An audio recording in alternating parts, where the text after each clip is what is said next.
കേരളത്തിലെ കോൺഗ്രസിലെ മുതിർന്ന നേതാവാണ് വി.എം. സുധീരൻ. മുൻ KPCC പ്രസിഡന്റാണ്.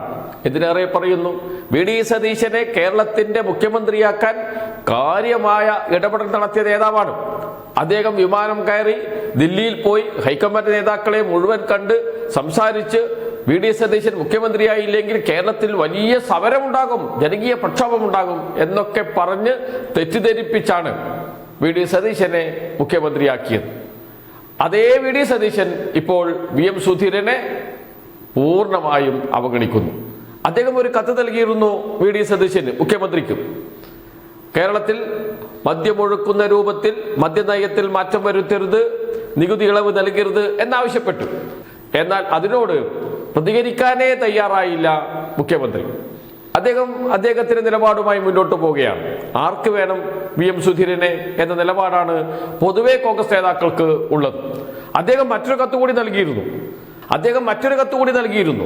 അത് വെള്ളാപ്പള്ളി നടേശന് എതിരെയാണ്. വെള്ളാപ്പള്ളി നടേശനെതിരെ SIT രൂപീകരിച്ച് അന്വേഷണം നടത്തണം. KK മഹേശന്റെ ആത്മഹത്യയുമായി ബന്ധപ്പെട്ട് KK മഹേശൻ SNDP യൂണിയന്റെ കളിച്ചുകുളങ്ങര യൂണിറ്റ് സെക്രട്ടറി ആയിരുന്നു. മൈക്രോ ഫിനാൻസ് തട്ടിപ്പുമായി ബന്ധപ്പെട്ട് ഉണ്ടായ ആരോപണങ്ങളെ തുടർന്നാണ് ആത്മഹത്യ ചെയ്തത്. അതിന് കാരണം വെള്ളാപ്പള്ളി നടേശനാണ്. അതുകൊണ്ട് KK മഹേശന്റെ ആത്മഹത്യ വീണ്ടും അന്വേഷിക്കണം. ഇതായിരുന്നു രണ്ടാമത്തെ കത്തിൽ ആവശ്യപ്പെട്ടത്. ഒരു നടപടിയും എടുത്തില്ല എന്ന് മാത്രമല്ല, ഇതേക്കുറിച്ച് ആഭ്യന്തര വകുപ്പ് മന്ത്രി രമേശ് ചെന്നിത്തലയോട് ചോദിച്ചപ്പോൾ എന്തുവാ എന്ന് പറഞ്ഞ് ഓടുന്ന രമേശ് ചെന്നിത്തലയാണ് കണ്ടത്. അതവിടെ നിൽക്കട്ടെ, ആരും ചോദിക്കാനും പറയാനും വരില്ല. പക്ഷെ അങ്ങനെയല്ലല്ലോ പാണക്കാട് സാദിഖ് അലി ശിഹാബ് തങ്ങൾ. അദ്ദേഹം മുസ്ലിം ലീഗിന്റെ കാണപ്പെട്ട ദൈവമാണ്, മുസ്ലിം ലീഗിന്റെ ജീവാത്മാവും പരമാത്മാവുമാണ്, സംസ്ഥാന അധ്യക്ഷനാണ്. അദ്ദേഹം ചന്ദ്രികയിൽ എഴുതിയ ലേഖനത്തിൽ മദ്യനയത്തെ വിമർശിക്കുന്നുണ്ട്, മദ്യത്തിന് ഇളവ് നൽകിയതിനെതിരെ വിമർശനം ഉന്നയിച്ചിട്ടുണ്ട്. എന്നാൽ ഒരക്ഷരം അതേക്കുറിച്ച് സംസാരിക്കുന്നില്ല മുഖ്യമന്ത്രി. എന്തിനേറെ പറയുന്നു, മന്ത്രിമാർ മുഖ്യമന്ത്രിയോടൊപ്പമാണ്, മന്ത്രിസഭ എടുത്ത തീരുമാനമാണ്, അതിനോട് ഒരു തരത്തിലുള്ള വിമർശനം ഉന്നയിക്കാൻ പാടില്ല, അത് ഞങ്ങളുടെ കൂടി തീരുമാനമാണ് എന്നാണ് മുസ്ലിം ലീഗിന്റെ മന്ത്രിമാർ പറയുന്നത്. പാണക്കാട് തങ്ങളെയും ഒറ്റപ്പെടുത്തിയിരിക്കുന്നു മുസ്ലിം ലീഗ് മന്ത്രിമാർ. പാണക്കാട് തങ്ങൾ പറയട്ടെ, അദ്ദേഹത്തിന്റെ അഭിപ്രായം പറയാം. പക്ഷേ ഞങ്ങൾ അതൊന്നും പരിഗണിക്കാൻ പോകുന്നില്ല, ഞങ്ങൾ ഞങ്ങളുടെ വഴിക്ക് പോകും. ഇനിയിപ്പോൾ ഞങ്ങളെ മന്ത്രിസ്ഥാനത്ത് നിന്ന് മാറ്റാൻ പാണക്കാട് തങ്ങൾക്ക് കഴിയുമോ? അത് മുഖ്യമന്ത്രി തീരുമാനിക്കണം, ആര് മാറണം ആര് മാറണ്ട എന്ന്. അങ്ങനെ ഒരു തീരുമാനത്തിലേക്ക് മുസ്ലിം ലീഗിനെത്താൻ കഴിയില്ല, പാണക്കാട് തങ്ങൾക്ക് എത്താൻ കഴിയില്ല. ഇനിയിപ്പോൾ മുസ്ലിം ലീഗിന് അതിസമ്മർദ്ദ സർക്കാരിനെ വിളിച്ചെടുത്താൻ കഴിയുമോ? അതും കഴിയില്ല.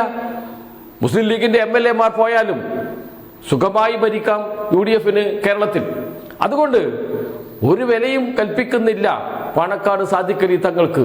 ആര്? വി.ഡി. സതീശൻ, മുഖ്യമന്ത്രി, കോൺഗ്രസ് നേതാക്കൾ. എന്നാൽ മുസ്ലിം ലീഗിന്റെ മന്ത്രിമാരോ? അവരാണല്ലോ പാണക്കാട് സാദിഖ് അലി തങ്ങളുടെ ആവശ്യം മന്ത്രിസഭയിലൊക്കെ ഉന്നയിക്കുകയും മുഖ്യമന്ത്രിയോട് സംസാരിക്കുകയും ഒക്കെ ചെയ്യേണ്ടത്, മുസ്ലിം ലീഗിന്റെ രാഷ്ട്രീയ നിലപാട് ഉയർത്തിപ്പിടിക്കേണ്ടത്. അവരും അതെല്ലാം ഉപേക്ഷിച്ചു. PM ശ്രീയിലും മദ്യത്തിന് നികുതി ഇളവ് നൽകിയതിലും ഒക്കെ നാം കണ്ടുകൊണ്ടിരിക്കുന്നതാണ്. എന്ന് വെച്ചാൽ രണ്ട് പ്രധാനപ്പെട്ട നേതാക്കൾ ഇപ്പോൾ തന്നെ പൂർണ്ണമായും ഒറ്റപ്പെട്ടു എന്നർത്ഥം. വി.എം. സുധീരന്റെ കാര്യം അത് പോകട്ടെ, അവഗണിക്കാം, കോൺഗ്രസ് ആണല്ലോ. പക്ഷേ പാണക്കാട് തങ്ങൾ അങ്ങനെയല്ലല്ലോ.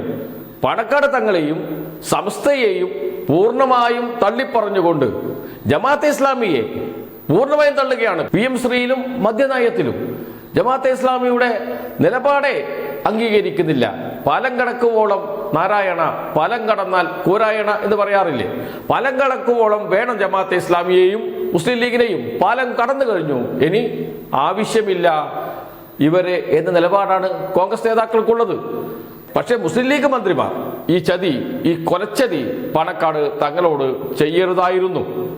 അദ്ദേഹം പറയുന്ന വാക്കുകൾക്ക് അല്പം വിലയെങ്കിലും കൊടുക്കണമായിരുന്നു, അദ്ദേഹത്തിന്റെ നിലപാട് ഉയർത്തിപ്പിടിക്കണമായിരുന്നു. എന്നാൽ പാണക്കാട് തങ്ങളുടെ നിലപാടിന് ഘടകവിരുദ്ധമായ നിലപാടാണ് പരസ്യമായി മുസ്ലിം ലീഗിന്റെ മന്ത്രിമാർ തന്നെ പറയുന്നത്. ഞങ്ങൾ മദ്യനയത്തിന്റെ കാര്യത്തിൽ വി.ഡി. സതീശനോടൊപ്പമാണ് എന്ന്.